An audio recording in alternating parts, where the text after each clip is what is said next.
All right, Shalom. I want to start off by giving all praises, honor, and glory to Yahweh, Ba'ashem, Yahushai. Double honors to the apostles and elders of Great Millstone. Peace and salutations to the hopeful elect. I want to start out the book of Amos, chapter 3, verse 1. Hear this word that the Lord hath spoken against you, O children of Israel, against the whole family which I brought up from the land of Egypt, saying, You only have I known of all the families of the earth. Therefore, I will punish you for all your iniquities.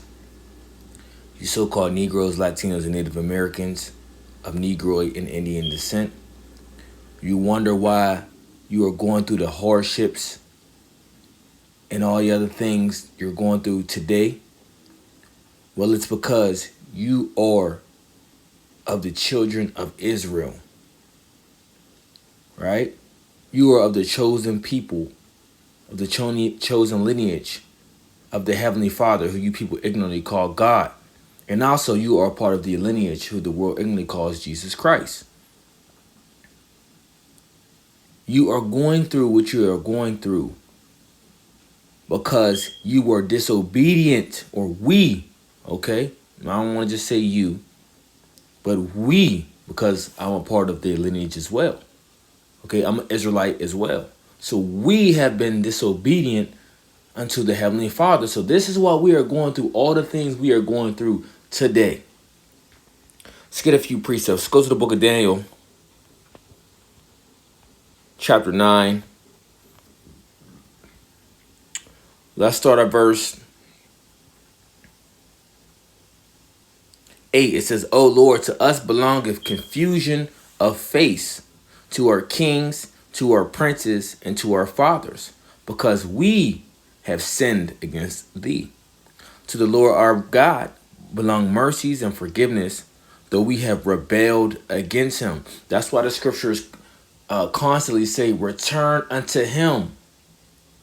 It's telling us, the children of Israel, to return to the Heavenly Father, because what have we done? We have went astray. We have worshipped different deities, idol worship, which that is spiritual fornication, spiritual idolatry.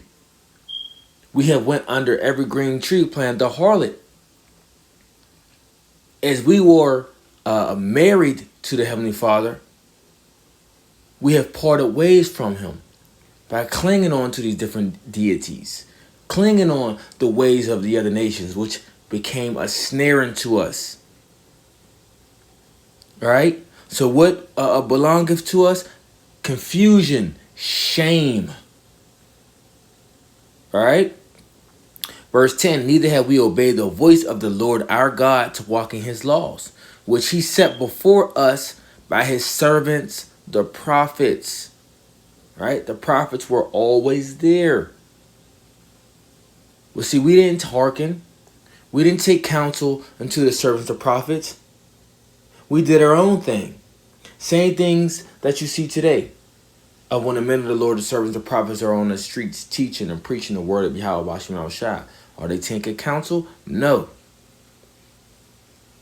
But the servants, the prophets, they are set counsel. They are set before them, but they are still not taking heed. Let's get a precept. It's the book of Jeremiah, chapter 7, verse 25.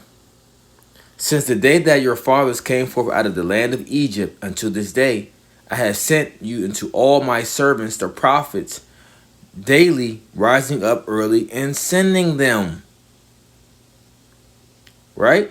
Jeremiah 7, verse 13. And now because ye have done all these works, saith the Lord, and I spake unto you rising up early and speaking, but ye heard not, and I called you, but ye answer not. And the Lord is speaking by his counsel, his men, the servants, the prophets. We are the extension of the voice of Yahweh, Ba'ashem, Yahushai.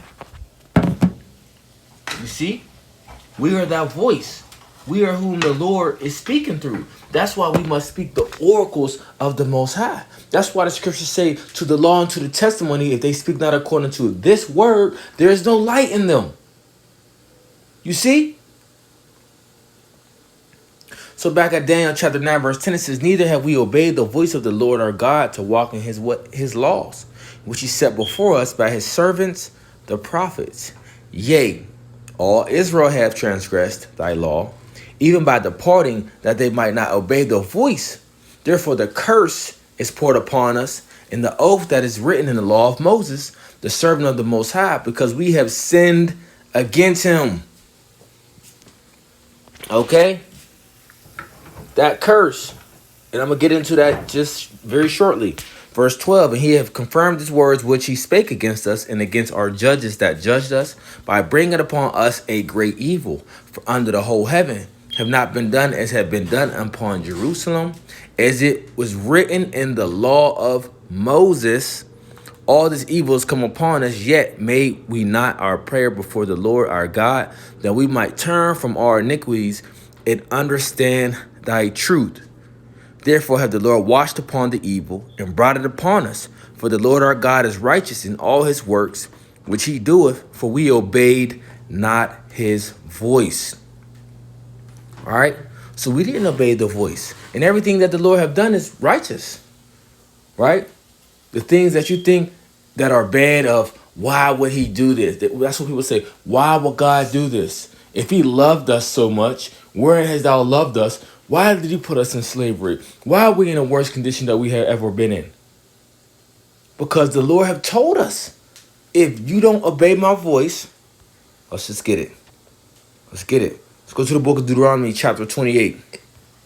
Let's start at verse 1. It says, and it shall come to pass, if thou shalt hearken diligently unto the voice of the Lord thy God, to observe and to do all his commandments, which I command thee this day, that the Lord thy God will set thee on high above all nations of the earth. And all these blessings shall come on thee and overtake thee, if thou shalt hearken unto the voice of the Lord thy God, if thou shalt take heed, if thou shalt follow, if thou shalt be obedient. Right? All these blessings will come upon us. Right?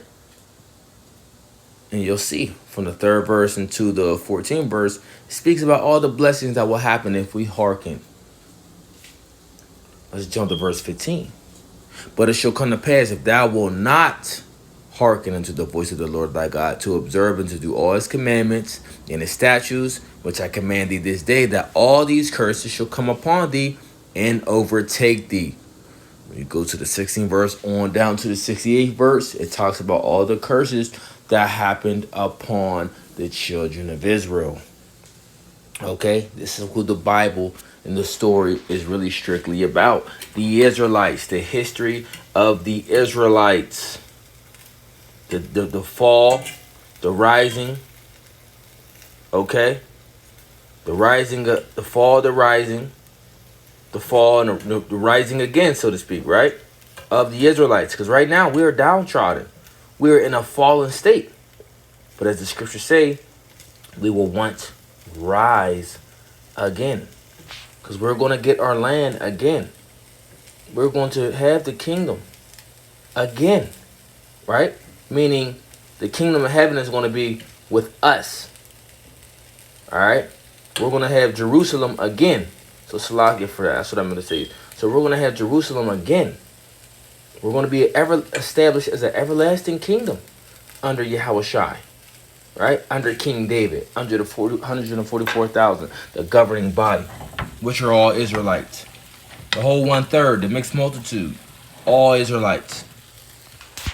All right? But as we're in this downtrodden state, you got to ask yourself, why? Why are we in this downtrodden state? Because we weren't obedient unto the Heavenly Father. This is why. This is why we are in the conditions that we are in today. All right? So, I just wanted to touch on that through the Spirit. I'm going to have more lessons coming like this very shortly. Going through the milk, going through Bible basics. All right? So, Lord willing, I hope this lesson was edifying. So, the next time I want to say, Shalom.